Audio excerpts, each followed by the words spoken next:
तरी प्रेम करत नाही असा त्याचा अर्थ कोणी घेऊ नका. जितकं आईचं प्रेम आहे ना तितकंच प्रेम वडिलांचं पण आहे. 2 मिनिटात सांगू, थोडं वाढलं तर चालेल? आहे ना तुमची बसण्याची मानसिकता की कंटाळले? नाही ना, 1-2 मिनिटं. मुलाला जन्म देत असताना आई आतमध्ये मरणप्राय यातना सहन करत असते. बाहेर ओटीच्या बाहेर बाप उभा असतो, पण त्याचाही जीव स्थिर स्थावर नसतो. तो 5-5 मिनिटाला डॉक्टरकडे जाऊन विचारतो, डॉक्टर साहेब एव्हरीथिंग विल बी फाईन ना, सगळं व्यवस्थित होईल ना? डॉक्टर त्याला सांगून सांगून कंटाळतात. ए बाळा, अरे तुझी काही पहिलीच बायको बाळांपणाला आली आहे का?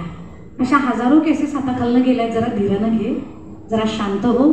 डॉक्टर चिडचिड करायला लागले की तो नर्स ताईला सांगतो, ताई 1000-1500 साडीचोळीसाठी जादा दे, फक्त बाळांतीन सुखरूप राहिले पाहिजे त्याची काळजी घ्या बरं का. साडीचोळी एक्स्ट्रा मिळणार म्हणल्यावरती ती 5-5 मिनिटाला अपडेट बाहेर येऊन देते नर्स ताई, लेबर पेन स्टार्ट्स. तुम्ही कोणत्याही क्षणी बाप होऊ शकता. आणि एकदा का मूल जन्माला आलं त्या बाईला असं वाटतं आता स्वर्ग मोकळा माझ्यासाठी, मेले तरी चालेल, स्वर्ग 4 बोटं शिल्लक तिला राहिलेला असतो. पण पहिल्यांदा ती नर्सताई बाहेर येते आणि ओरडून त्या बापाला सांगते, अभिनंदन, तुम्ही बाप झाला, तुम्हाला मुलगा झाला, तुम्हाला मुलगी झाली.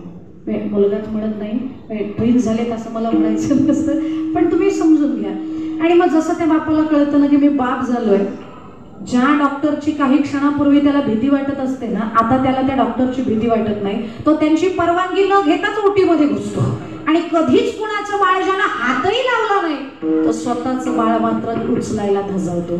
अलगद हाताने आपलं बाळ उचलतो, आपल्या उराशी कवटाळतो, त्याच्या कपाळाचा मुका घेतो आणि ते बाळ पुन्हा बायकोच्या मांडीवरती टेकून तिला सांगतो, बाळाची आणि तुझी काळजी घे.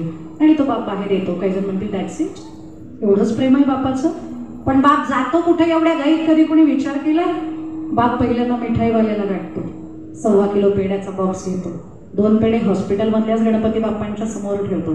उरलेला पेड्याचा बॉक्स एखाद्या मुलाच्या हातावर टेकवतो आणि त्याला सांगतो, बाळा जा, अख्ख्या गावात पेढे वाटून सांग मला मुलगा झालाय ते. तो आनंदोत्सव साजरा करणारा असतो ना, तो बाप असतो, पण तो बाप कधी कोणाला दिसला नाही, हे त्या बापाचं दुःख आहे. मुलगा वाढायला लागल्यानंतर 8 तास काम करणारा बाप आता ओव्हर टाईम मिळेल का मला याची प्रतीक्षा करतो का? कारण आतापर्यंत माझं माझ्या बायकोचं आईचं भागत होतं, आता माझा मुलगा आलाय. आणि जे दुःख जे कष्ट माझ्या नशिबाला आलंय ना ते माझ्या मुलांच्या कधीच येऊ नये म्हणून 8 तासाचं काम 12 तास वाढवून करणारा असतो ना, तो बाप असतो. आणि बाप कोणासाठी करतोय? बाप कष्ट वाढवून करतोय कोणासाठी? ऊन सहन करतोय कोणासाठी? 2-2 तास ट्रॅफिक मध्ये फसून बसतोय तरी सुद्धा इरिटेट होत नाही, तो राग घरी आल्यानंतर काढत नाही. हे सगळे त्रास स्वतः सहन करतोय कोणासाठी? ताप आला तरी अंगावरती काढतोय कोणासाठी?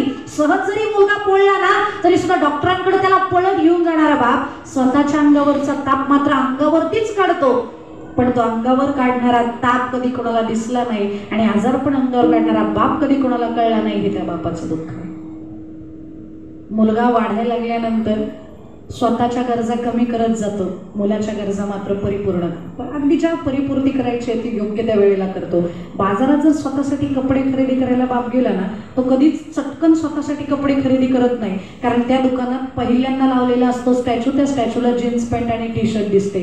त्या दुकानाच्या समोर उभं राहून बाप डोळे जगतो, माझ्या मुलाला कसा दिसेल, माझा मुलगा हिरो दिसेल याच्यात, असं म्हणून स्वतःच्या कपड्याचे पैसे त्या मुलांच्या कपड्यांसाठी खर्च करणारा असतो तो बाप असतो. आणि म्हातारपणात बापाला पायजमा शिवण्यासाठी 50 रुपये सुद्धा त्या मुलांकडनं मिळत नाहीत, हे त्या बापाचं दुःख आहे. मुलाला जर चांगल्या कॉलेजमध्ये ॲडमिशन मिळत नसेल ना तर त्या कॉलेजच्या संचालकाच्या समोर गुडघे टेकून नाक घोसणारा असतो ना तो बाप असतो. आणि त्याच कॉलेजमध्ये मुलगा शिकायला गेला ना की बापाच्या नावानं टिंगलटवळी करण्याची पद्धत असते. कारण एक मित्र दुसऱ्या मित्राला त्या मित्राच्या नावाने हाक मारत नाही, त्या मित्राच्या वडिलांच्या नावाने हाक मारली जाते. ज्यावेळेला हा प्रकार शिक्षक बघतात, शिक्षक वडिलांना बोलवून घेतात, नोटीस देऊन वडील आल्यानंतर विचारतात काय झालं, मग तो बाप सांगतो की तुमचा मुलगा तुमच्याच नावाची टिंगलटवाळी करतोय. बापाला राग नाहीये, उलट बाप त्या शिक्षकांना समजावून सांगतो जाऊ द्या सर, हे सगळं करायचं त्याचं वयच आहे, असं म्हणून त्याच्या अल्लडपणावर पांघरून घालणारा असतो तो बाप असतो. पण असा बाप कधी कोणाला दिसला नाही, हे त्या बापाचं दुःख आहे. जितका जीव मुलावर आहे तितका जीव मुलीवर पण आहे. माझं तर वैयक्तिक मत असं आहे, बापाचा मुलापेक्षाही जास्त जीव आपल्या कुणावर आहे? नक्की मुलीवर ना? मग सगळेजण ॲग्री आहेत ना माझ्या मताला? मग प्रॉपर्टीज का पोराच्या नावावर करतात? पण मुलींनी सुद्धा हे मान्य केलं पाहिजे बरं का. प्रॉपरली हा गौण विषय आहे, पण बापाचा प्रचंड जीव आहे तुमच्यावरती. त्याला हातातल्या फोडाप्रमाणे बाप लेकीला सांभाळतो, तिला लहानाची मोठी करतो, चांगलं शिक्षण, चांगले संस्कार.